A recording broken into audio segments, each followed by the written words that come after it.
Running a business can be exhausting. Building your website shouldn't be. With Wix, you can express your ideas, give direction, then leave the heavy lifting to AI, from site creation to branded content and images. Have fun with the details. Customize what you want the way you want, and manage your whole business from a centralized dashboard with expert AI tools. Build, scale, and enjoy the incredible results. You can do it all yourself on Wix. This is Scott Becker with the Becker Private Equity and Business Podcast. We're thrilled today to be joined by Holly Buckley.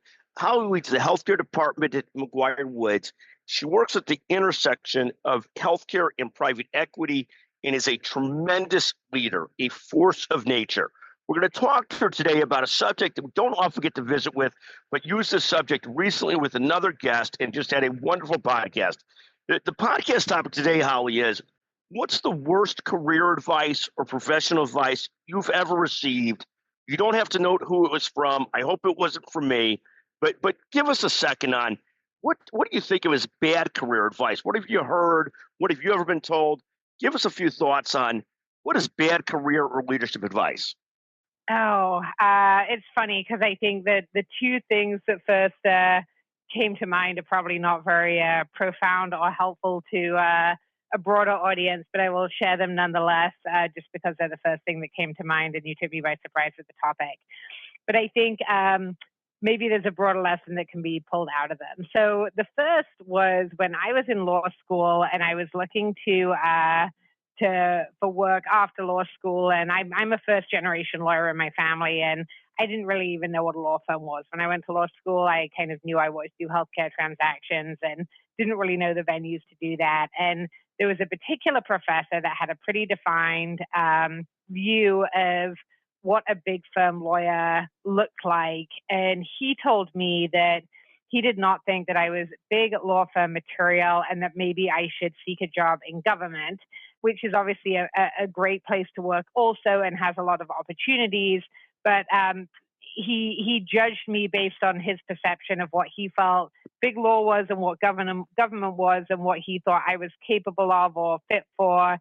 And it was a surprise to me that he would have made that pronouncement. And he apparently was wrong because I'm pretty far in on big law and have done relatively well for myself. And I think maybe the lesson from that is don't let others project onto you their impressions, and go with your own gut and make your own decisions and freely pass aside the advice of people.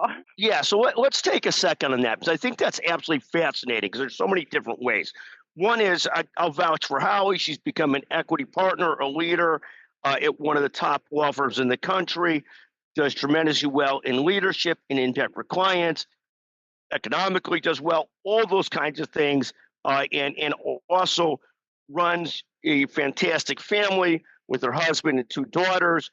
So in terms of her success, it's been incredible success. It continues to grow in that success. So obviously you ended up being right at this and choosing where you ended up doing. The second thing is I always have this concept I work with in almost anything anybody's ever done successfully, and there may be exceptions to this, there are going to be naysayers. And I'm a huge believer in the concept, don't believe the naysayers, and thank God Holly did it.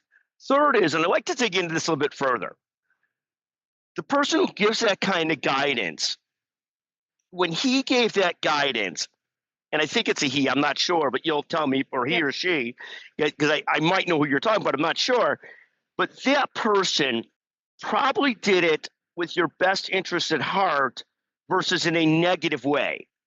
But help me work through that. What was your perception of that? Were you taken aback?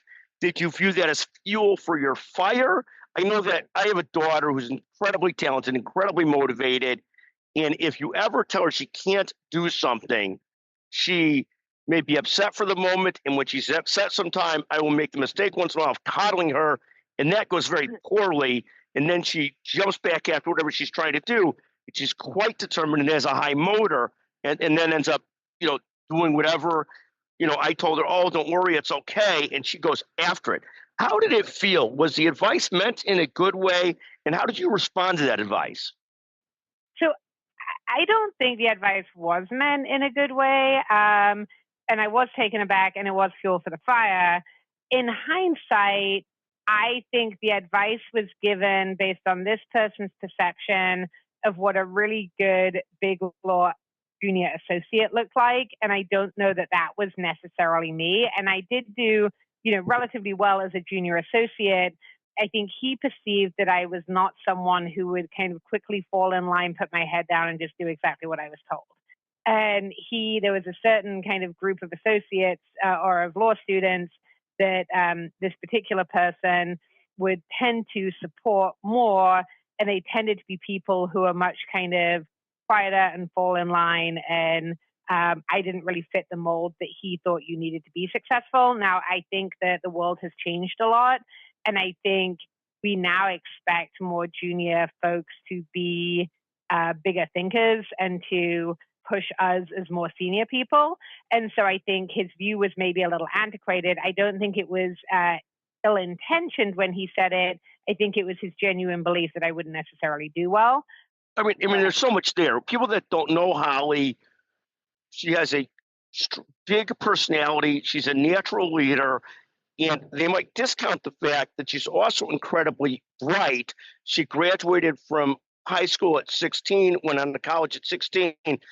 That's incredible. And I tell the story often because it shows sort of the motor and intelligence of the person. But if you don't know Holly well and you judge the book by the cover, you might think it's all big personal skills and not brilliant and hardworking as well. And Holly's incredibly hardworking. She's incredibly gifted and smart. And so what happens is in these early years as an associate, the pendulum is much more focused on smart and task oriented. Just you get things done and are you smart? And then in big law, as you move up several years, it becomes a much more balance of what are your management skills? What are your ability to get other people to get stuff done the right way? What are your abilities to work with clients? And so as I listen to what you're saying and I hear this, he might have misjudged your sheer intelligence and work ethic, which is a key part of success in the early years.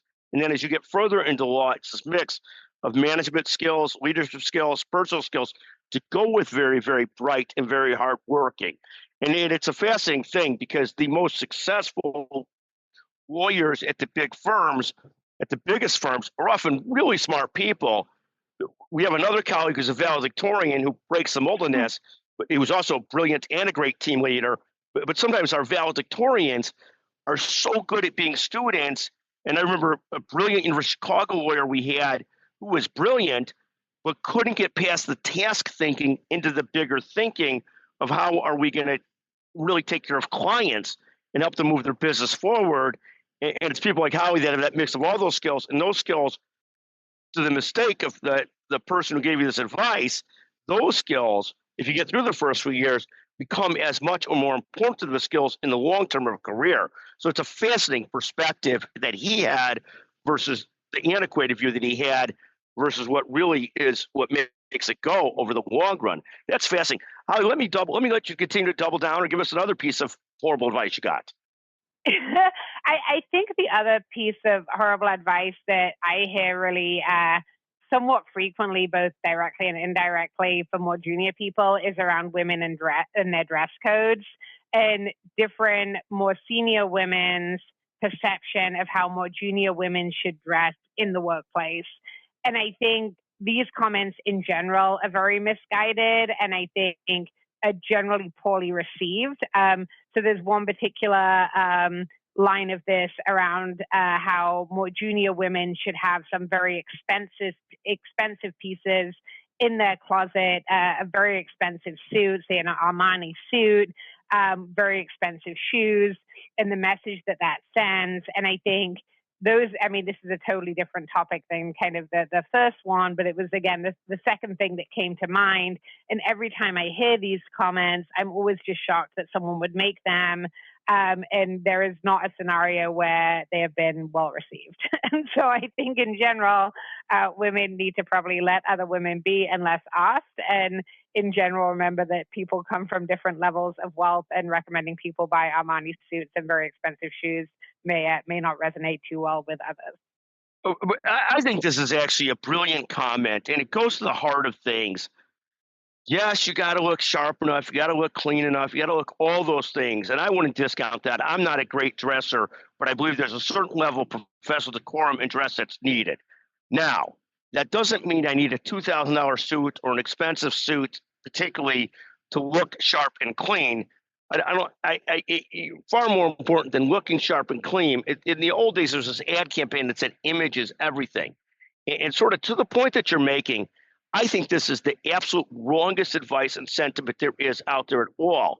I, I think it's very, very important to be professional, come across clean and together, but having to show off through a fancy car or fancy clothes, or that somehow that is a substitute for great substance and energy and drive is, I think, such misguided advice. And I love that you talk about that. I love that. I think you are right on. And I think this concept that people should go out immediately when they start a job and spend thousands of dollars on their wardrobe. No, they ought to spend thousands of dollars on self-improvement, starting to put money away, starting to do other things. But on the wardrobe is absolutely ludicrous. I could not agree with you more, and I love that sentiment. Holly, as always, thank you for joining the Becker Private Equity and Business Podcast. We are thrilled today, as an aside, to be ranked #1 on the Apple Business News podcast today. God bless all of our listeners and our magnificent guests like Holly Buckley. And a special shout out to our producer, Chanel Bunger, the best in the business. Holly, thank you so much for joining us. Thank you, Scott, and massive congratulations to you and Chanel. That is just tremendous. And thanks as always for having me on.